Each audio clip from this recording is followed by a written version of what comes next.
जैन कन्या महाविद्यालय के जैसे बाहर आते ही कमला मैडम ने अपनी चाल तेज कर दी। लगभग दौड़ रही थी, इसलिए उनकी बिटिया रिया को भी दौड़ लगानी पड़ रही थी। कमला मैडम रिया के उस सवाल से बचना चाहती थी जो उसने गेट से बाहर आते ही पूछ लिया था। मम्मी, मैं आपकी और पवन सर की अवैध संतान हूँ। वे बिना कोई उत्तर दिए चली जा रही थी, इसलिए जब उनके बगल से एक ऑटो गुजरा तो उसे रोककर अपनी बेटी रिया को लगभग खींचते हुए ऑटो में बैठ गई। उन्हें पता था उनकी बेटी ऑटो चालक के सामने कुछ नहीं बोलेगी। आज जो कुछ घटा उसकी उम्मीद उनको सपने में भी नहीं थी। आज उनके स्कूल की छुट्टी जल्दी हो गई थी, तब उन्होंने अपनी बेटी को भी छुट्टी दिलाकर बाजार जाने की सोची थी। इसलिए वे उसकी बड़ी मैडम से अपनी बेटी की छुट्टी स्वीकृत कराकर स्टाफ रूम में बैठी थी। तभी पवन सर स्टाफ रूम में आए। कमला मैडम पवन सर से बात कर रही थी। उसी समय रिया स्टाफ रूम में घुसी। उसे देखकर पवन सर बोले, यह तुम्हारी बेटी है? तभी उनकी बात आगे बढ़ाने से पूर्व ही कमला मैडम ने इशारे से उन्हें रोक दिया, परंतु सर के शब्द रिया के कान में पड़ गए। उस समय तो रिया कुछ नहीं बोली, परंतु गेट से बाहर आते ही मम्मी से पूछे बिना नहीं रही। ऑटो में चुप बैठी रिया घर पहुंचते ही बोल पड़ी, मम्मी आप जवाब नहीं दे रही हो, जबकि मेरी सहेलियां मुझे चिढ़ाती हैं, कहती हैं तू भी कानपुर की और सर भी कानपुर के, और तेरे में सर के अक्ष दिखाई देता है। कहीं तेरी मम्मी और सर के बीच अफेयर तो नहीं था?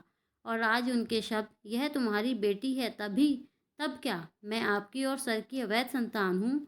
कमला उसकी बात को टालते हुए बोली, जब तू पेट में थी तब तेरे सर के परिवार का घर में बहुत आना जाना था, इसलिए मम्मी आपने मुझे बच्चा समझा है, मैं सर से ही पूछ लूँगी, कहकर रिया वहाँ से उठ गई। कमला ने उसे रोका नहीं, क्योंकि उनको पता था वह जो सोच लेती है करती है। रिया चाय नाश्ता कर अपने कमरे में आकर लेट गई। टीवी चला लिया, परंतु उसका प्रिय प्रोग्राम भी उसको शांति नहीं दे रहा था। यह तुम्हारी बेटी है, तभी यही शब्द उसके कानों में बार बार गूंज रहे थे। तभी फ़ोन की घंटी बजी। उसने फ़ोन उठाया। उधर उसकी सहेली रजनी थी। तू भी घर आ गई पागल, घड़ी देख 4 से ज़्यादा बज गए हैं। इधर उधर की बातें करने के बजाय रिया ने सीधे ही पूछ लिया, तू पवन सर का घर जानती है? क्यों, क्या तू भी सर से ट्यूशन पढ़ना चाहती है? हाँ, वह बहुत अच्छा पढ़ाते हैं। अरे हाँ, तेरा विषय तो सर पढ़ाते नहीं हैं, फिर तू? तुझसे जितना पूछा है उतना बता, मैं खुद चली जाऊंगी, तू केवल पता बता।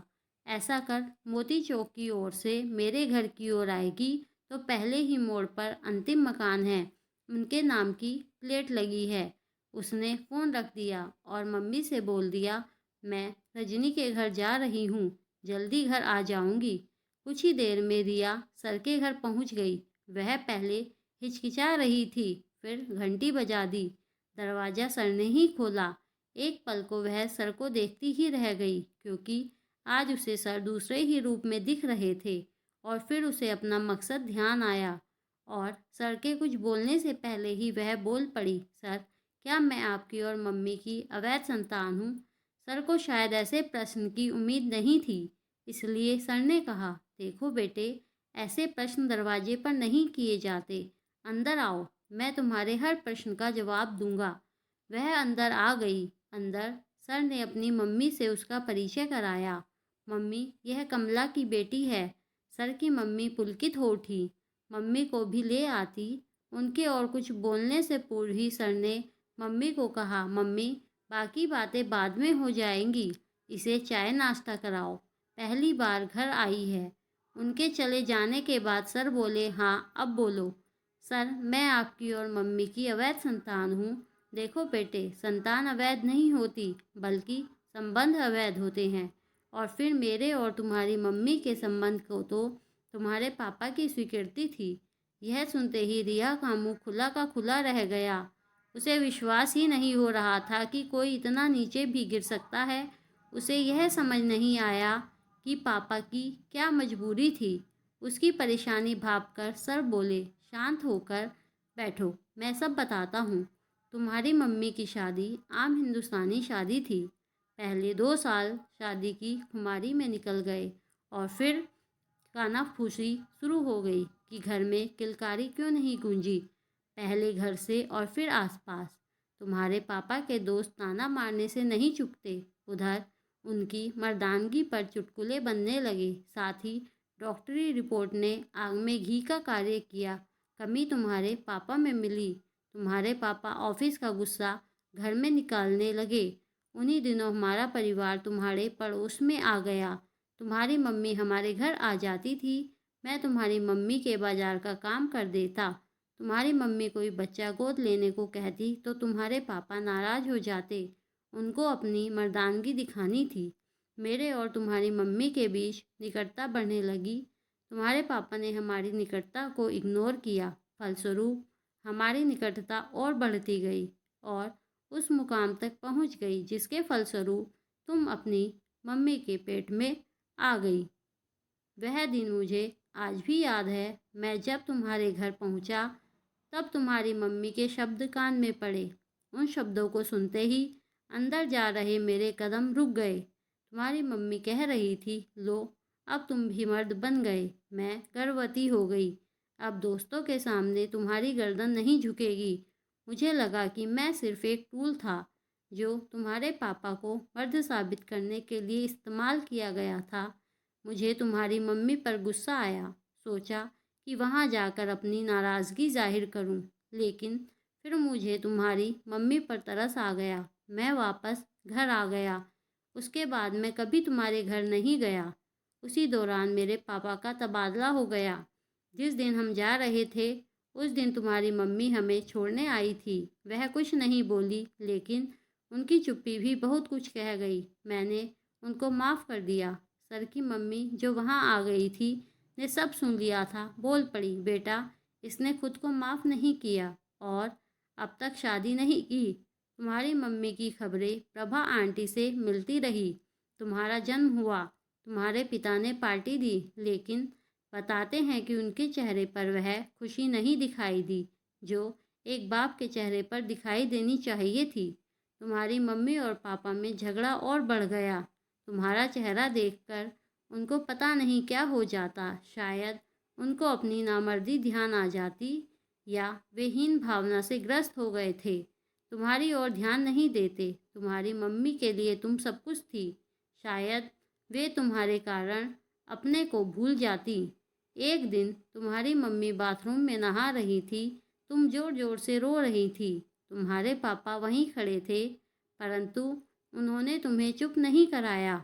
उसी समय प्रभा आंटी आ गई। तुम्हें जोर जोर से रोते देखकर वे तुम्हारे पापा से बोली, कैसा बाप है, लड़की रोए जा रही है और तू अपनी टाई बांधने में लगा है जैसे यह तेरी बेटी नहीं है। आंटी के बोलते ही वे आग बबूला हो गए। वे चीखे, हाँ हाँ, यह मेरी बेटी नहीं है, मैं तो नपुंसक हूँ।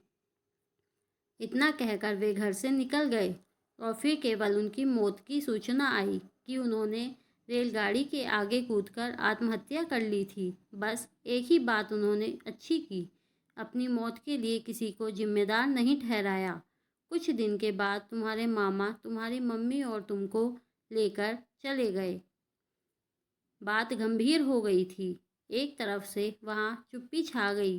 चुप्पी रिया ने तोड़ी। सर, मेरी शादी के बाद मेरी मम्मी अकेली हो जाएंगी, इसलिए आप और मम्मी अपने उन अवैध संबंधों को वैध नहीं बना सकते।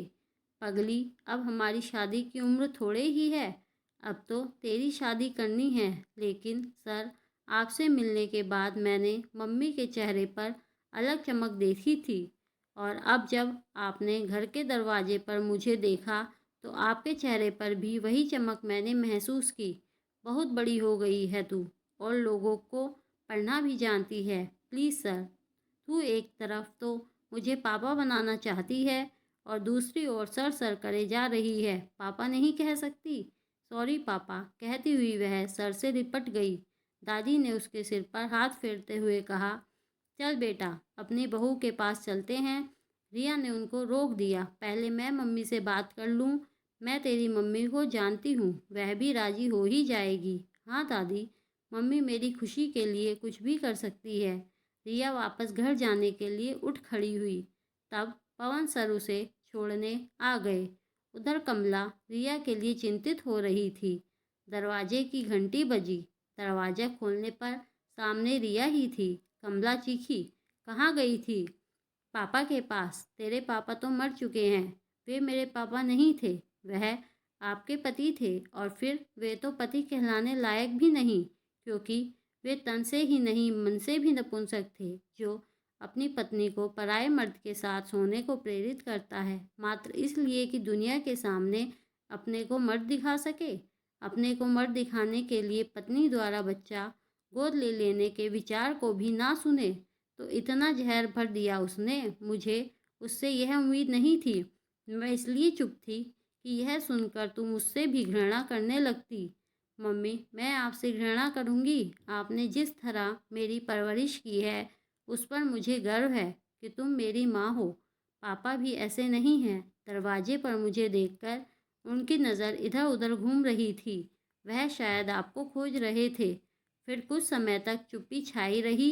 दोनों एक दूसरे को देखती रही। फिर रिया ही बोली, मम्मी, आप और सर अपने अवैध संबंधों को वैध नहीं बना सकते। नहीं बेटा, अब मुझे तेरी शादी करनी है, अपनी नहीं। मम्मी पापा को पता है मैं उनकी बेटी हूँ, परंतु मुझे बेटी नहीं कह सकते हैं।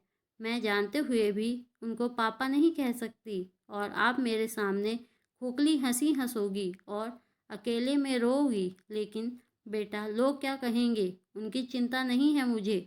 आपकी चिंता है। मेरी शादी के बाद आप अकेली रह जाओगी, और उधर दादी कितने दिन की मेहमान है। बाद में पापा भी अकेले हो जाएंगे। कमला विचार मग्न हो गई। अचानक बोल पड़ी, तू अकेली आई है? कैसा पिता है, जवान बेटी को रात में अकेला भेज दिया? नहीं मम्मी, पापा आए थे। फिर अंदर क्यों नहीं आए? मम्मी, मैंने मना कर दिया था। मैं चाहती थी कि पहले मैं आपसे बात कर लूं। ओह, क्या बात है, बड़ी समझदार हो गई है मेरी लाडली। तभी फ़ोन की घंटी बजी। रिया ने फ़ोन उठाया। उधर दादी थी। उसने फ़ोन मम्मी को दे दिया। मम्मी बोली, नमस्ते आंटी। अरे, मैं तेरी आंटी नहीं बल्कि अब तेरी सास हूँ। इसके बाद दोनों की शादी हो गई। रिया के मम्मी पापा के अवैध संबंध वैध बन गए। सब बहुत खुश थे। सबसे ज़्यादा कौन खुश था बताने की ज़रूरत नहीं है। रिया पूछ रही है, पापा, मैंने सही किया है या गलत? जो भी इस कहानी को पढ़ रहा है वो कमेंट करके बताए कि रिया ने अपने मम्मी पापा की शादी कराकर सही किया या गलत। धन्यवाद।